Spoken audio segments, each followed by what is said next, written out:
Hey, salut à tous et bienvenue dans cette nouvelle vidéo. Alors comme promis, on va reparler cette fois de la petite DS, de la toute première génération de DS. Mais du coup, comme vous le voyez, ici c'était un épisode du coup un peu particulier parce qu'on va pas seulement parler de la DS, on va plutôt faire une comparaison un peu du choc des générations entre le premier modèle de DS et le tout dernier modèle. Alors bien sûr, on va rentrer dans les détails petit à petit, mais d'abord on va donner quelques caractéristiques et quelques chiffres sur ces deux DS. Alors donc celle qui est à ma droite, c'est la DS, la Nintendo DS de première génération, qui est aussi surnommée la DS Fat par rapport à sa taille. En fait, elle était assez grosse par rapport aux modèles qui ont suivi, comme par exemple la DS Lite, qui est arrivée juste après et qui a du coup affiné ses proportions. Alors c'est une console qui est sortie en 2005 en Europe, en 2004 dans d'autres régions, et la production s'est arrêtée en 2013, donc finalement c'est quand même assez récent. Elle a une durée de vie assez longue, une dizaine d'années, ce qui est très bien pour une console portable. Alors évidemment cette console est arrivée avec des jeux de DS, qui pouvaient bien sûr se jouer sur cette console, mais il est également possible de jouer à des jeux de Game Boy Advance. Alors Game Boy Advance seulement, les jeux de Game Boy Color c'était pas possible, il fallait avoir une Game Boy Advance ou Game Boy Advance SP.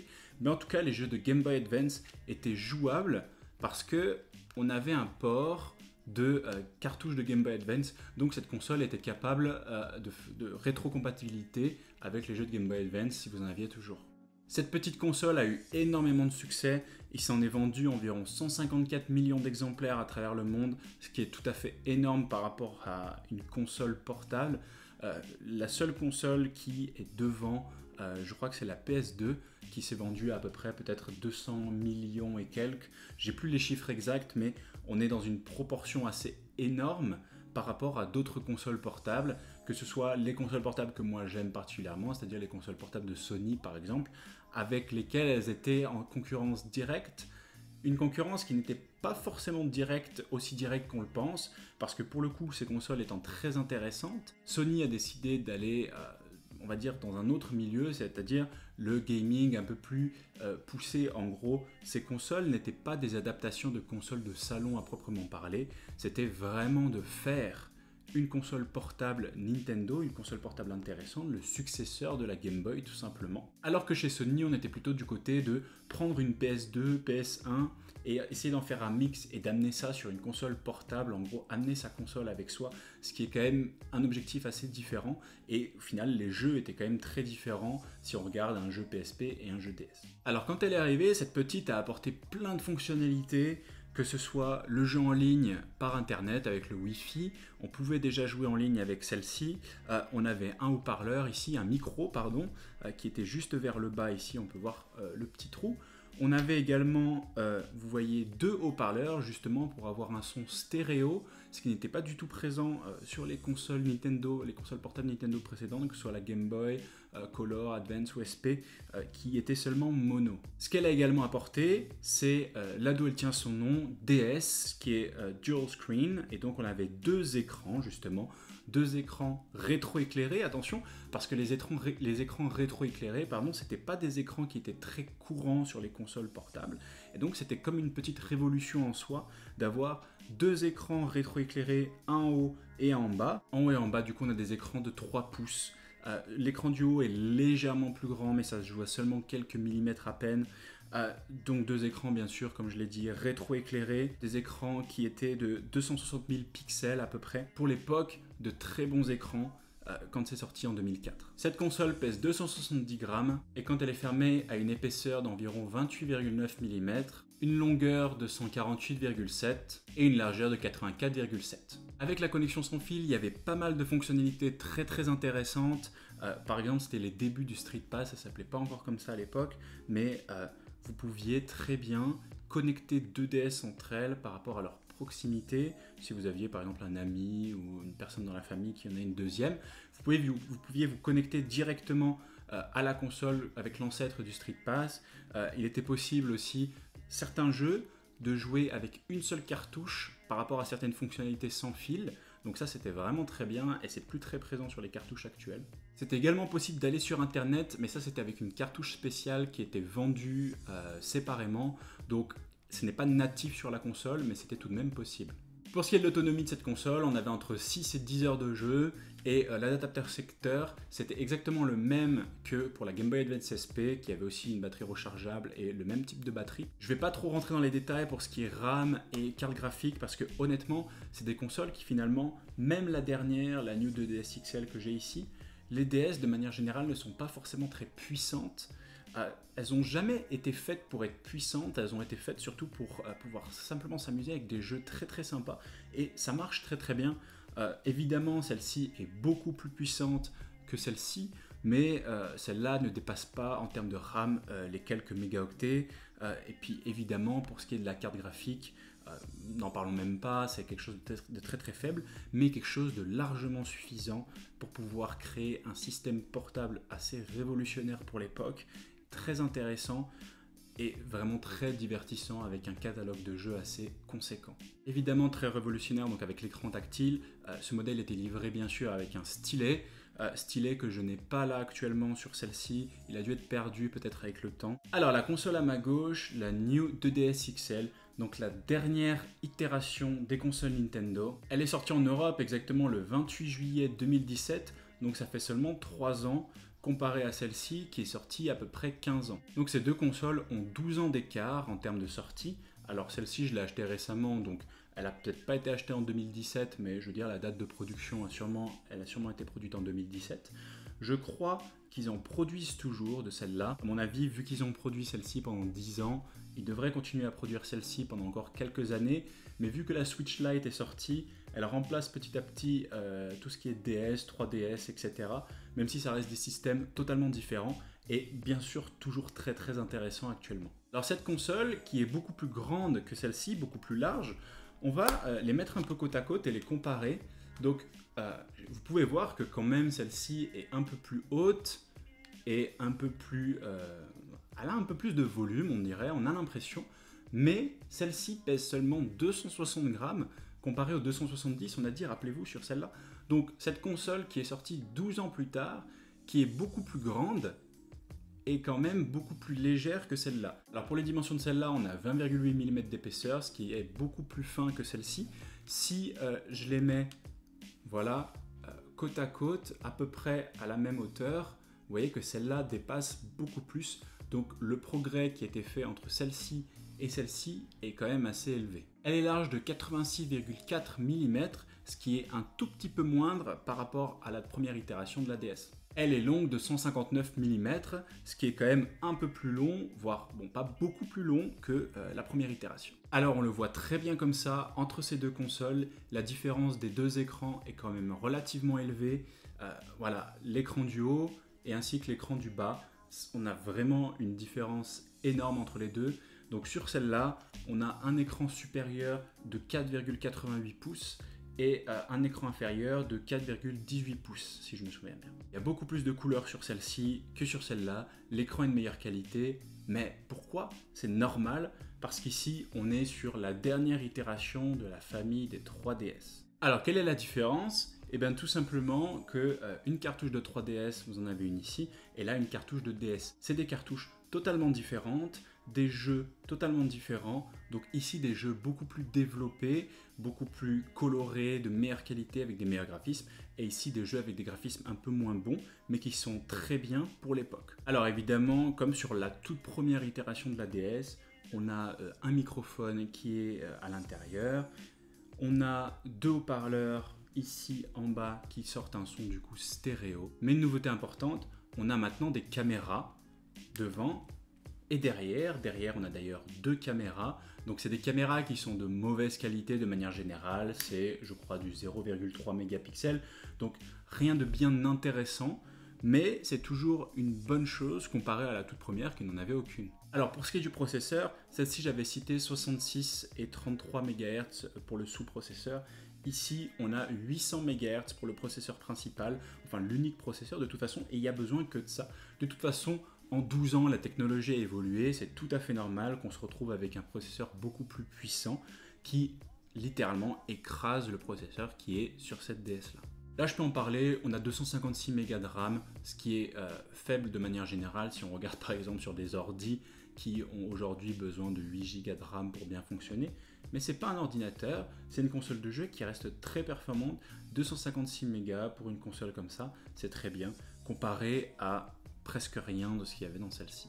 Évidemment, chose très importante, dans celle-ci, à l'intérieur, on a de la mémoire interne, donc environ 2 Go de stockage. Ici, on n'a pas grand-chose, voire rien du tout, parce que à la base, les sauvegardes sont faites sur les cartouches directement, comme c'était le cas par exemple à l'époque sur les cartouches de Game Boy et ce genre de choses.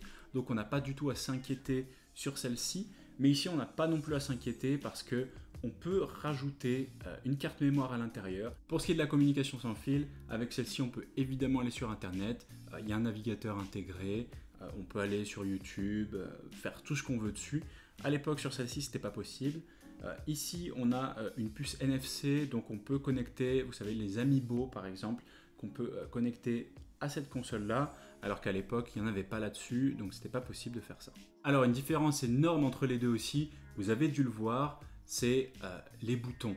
Alors ici vous le voyez, on a un pad circulaire, alors qu'ici on n'en a pas, on a seulement le D-pad, les croix directionnelles qu'on retrouve ici. Le bouton Home, parce que maintenant on peut retourner à l'accueil de la DS, alors qu'avant c'était pas possible. Enfin, il fallait directement éteindre la DS pour pouvoir y retourner. On a toujours les boutons A, B, X et Y, mais sur la New 2DS XL, on a le bouton, le pad C, qu'ils ont appelé ça comme ça. En gros, c'est comme un deuxième joystick qu'on peut utiliser dans certains jeux pour par exemple faire pivoter la caméra. Ici, on n'en a pas. C'est pas regrettable parce que de toute façon, sur celle-là, il n'y a pas de jeu qui l'utilise. Mais ça aurait peut-être pu être utile sur certains jeux d'avoir un stick supplémentaire pour faire tourner la caméra. Et au dos, évidemment, on a d'autres gâchettes qui permettent aussi de nouvelles fonctionnalités avec d'autres jeux qui ne sont pas disponibles, par exemple sur celle-ci qui ne contient que 2 gâchettes alors que celle-là en a 4. Chose très rigolote, sur ces DS, ça fait exactement la même chose que pour nos téléphones, la capacité de la batterie et l'autonomie a diminué. Évidemment, ça s'explique par un écran beaucoup plus performant, une console de manière générale beaucoup plus performante, beaucoup plus puissante, énormément plus puissante même, des dizaines et des centaines de fois plus puissante, donc c'est normal que la batterie se vide beaucoup plus vite et que l'autonomie soit moindre. On est à peu près à 6 heures d'autonomie pour un jeu 3DS, et à peu près la même chose, une dizaine d'heures d'autonomie si on joue au jeu DS. Donc on a deux consoles de la même série, on va dire, mais de générations totalement différentes. Ce serait comme par exemple comparer le premier modèle de PS3 avec le dernier, même si la 3DS est souvent, on le dit, une catégorie différente. Pour moi, ça reste quand même dans la même, pas la même génération, mais dans la même lignée, la toute première itération et la dernière itération. Le choc des générations justement, on va les faire combattre dans un combat de coq, voir qui gagne. Alors évidemment on sait très bien qui gagne, cette console est beaucoup plus puissante parce qu'elle est sortie récemment, mais on va regarder aussi comment celle-là tient en 2020 et qu'est-ce qu'on peut en faire.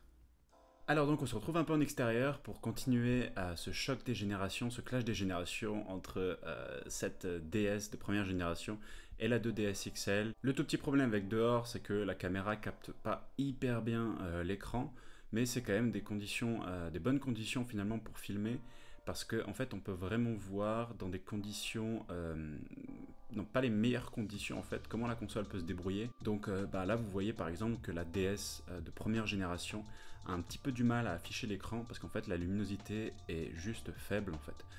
La toute première itération de la DS avait seulement un seul niveau de luminosité ou pas du tout en fait. Vous pouviez choisir l'option, c'était possible d'activer le rétroéclairage ou de le désactiver, ce qui en soi est une option un peu, je veux dire, pas stupide, mais on se demande pourquoi elle est là, parce que justement c'est ce qui a fait que cette console était directement, enfin révolutionnaire entre guillemets, c'est qu'elle proposait nativement directement du rétroéclairage, et ce qui était très bien. Donc je vois pas pourquoi on voudrait l'enlever. A contrario, la 2DS XL, on a 5 niveaux de luminosité dessus.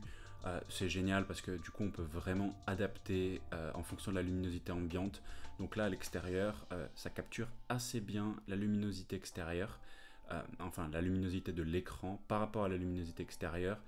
Quand on est en intérieur, c'est très bien les deux, mais de toute façon la 2DS XL se démarque dans tous les cas au niveau de la luminosité. L'écran est beaucoup plus facile à regarder. Plus facile à regarder et aussi surtout plus agréable, le contraste est beaucoup mieux, enfin tout est mieux sur cette console. Donc de toute façon, comme je l'ai dit un peu précédemment, ce choc des générations fait ressortir vainqueur dans tous les cas la 2DS XL parce que évidemment c'est une console qui est beaucoup plus récente et qui est bien meilleure. Si on regarde de plus près, la DS de première génération s'en sort plutôt pas trop mal pour une console qui est sortie il y a quand même 15 ans. Alors en extérieur c'est pas optimal comme je le dis, mais là la caméra le prend pas très bien, mais honnêtement à l'œil c'est pas si vilain que ça.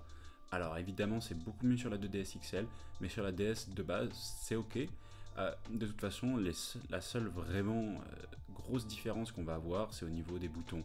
Évidemment les séries de 3DS dont la 2DS XL fait partie sont beaucoup plus ergonomiques au niveau de la prise en main, que ce soit avec les deux pads circulaires, enfin le plus petit qui n'est pas vraiment un pad circulaire mais qui fait office de pad circulaire, des boutons qui ont été revisités, qui ont été un peu replacés et honnêtement une meilleure prise en main. Mais la DS de première génération garde quand même une prise en main plutôt correcte pour une console qui est sortie il y a 15 ans. Donc honnêtement, si je pouvais faire une petite conclusion rapide avant de continuer un petit peu ce duel, la DS de première génération est totalement envisageable, surtout si vous collectionnez, si ça vous intéresse d'avoir un produit, le tout premier produit d'une génération de consoles, la toute première DS. Moi je considère que ça peut être super intéressant, donc si vous pouvez vous en procurer une, passez pas à côté parce que ça peut vraiment être sympa d'avoir la toute première itération. Alors évidemment du coup c'est un peu dépaysant avec justement la 2DS XL parce qu'elle est beaucoup plus grosse, beaucoup plus massive, un peu plus lourde aussi, ce qui ne se ressent pas énormément en prise en main comme ça quand on joue, mais après plusieurs heures de jeu je pense qu'on peut ressentir les petits 10 grammes de différence. Pour être tout à fait honnête, là en jouant j'ai pas vraiment eu de difficultés entre les deux. Évidemment, donc la 2DS XL est meilleure, ça c'est sûr, mais la première génération reste quand même intéressante. J'ai passé de bons petits moments à jouer avec, là dans ce petit parc, c'était quand même plutôt sympa. Les jeux sont cool dessus, ils marchent très très bien, on n'a aucun souci que ce soit les jeux de Game Boy, que ce soit les jeux de DS, donc c'est vraiment cool. La seule différence évidemment, c'est que la 2DS XL rend les jeux DS un peu mieux du fait de la luminosité, qui est bien meilleure. Avec une luminosité plus élevée, de toute façon, c'est toujours mieux. Pour ce qui est des angles de vue, la luminosité veut tout dire. Évidemment, on a des mauvais angles de vue avec la première DS. Et la 2DS XL a de très bons angles de vue finalement, même si on est un peu de côté. La caméra a un peu de mal à le prendre, mais ça fonctionne quand même. Évidemment, donc, comme je l'ai dit, le niveau de luminosité est beaucoup plus élevé.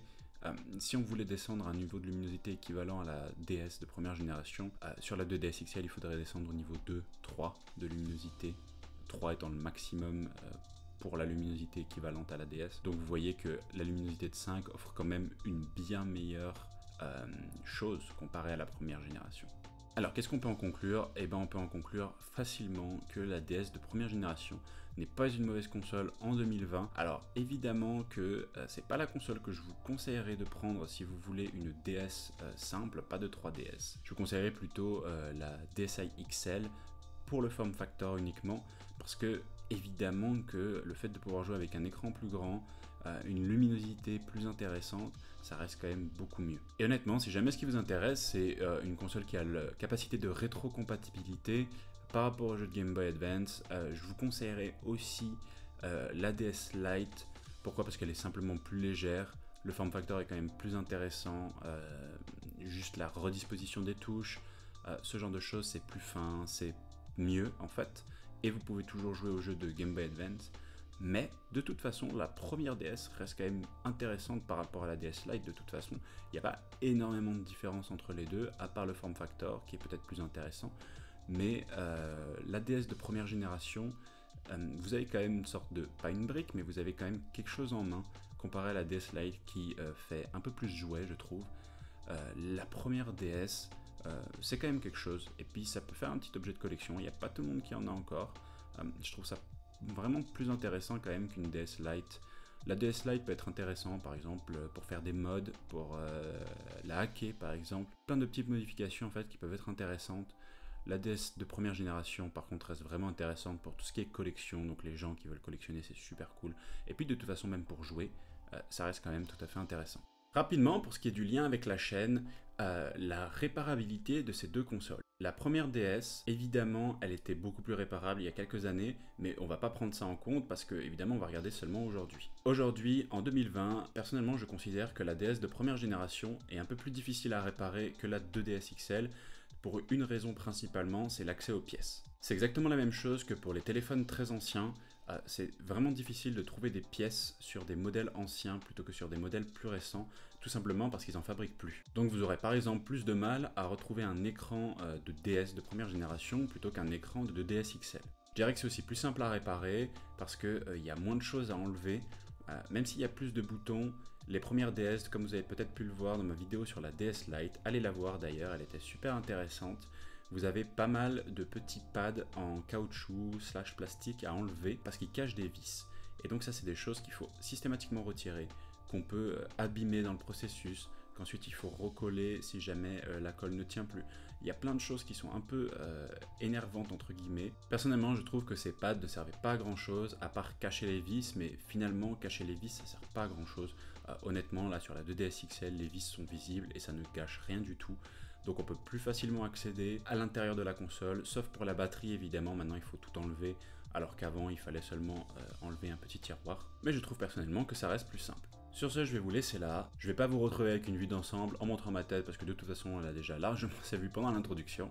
J'espère que cette petite comparaison vous aura plu, que ce petit clash des générations entre la toute première DS et la dernière itération vous aura plu. Si c'est le cas, n'hésitez pas à laisser un like, commenter, partagez et abonnez-vous, franchement ça m'aide énormément et ça me fait super plaisir. J'espère que vous aurez appris des choses, j'espère aussi que vous aurez retenu des choses. On se voit bientôt, ciao!